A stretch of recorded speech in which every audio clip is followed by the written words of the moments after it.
Hello everyone, welcome to Tactim.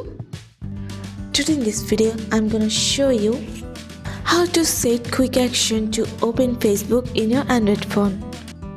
Before starting the video, please subscribe to Tactim. So let's get started. For this, you have to open your settings.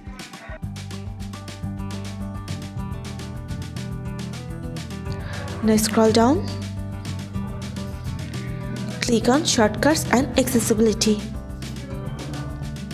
Here you can see the option of Quick Action. Press on this.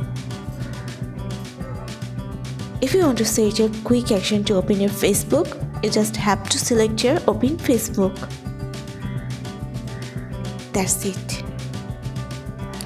So this is how to set Quick Action to open Facebook in your Android phone. So guys, that's it. You can do this. I think this video is very helpful to you. If it was, then give a thumbs up and hit the subscribe button.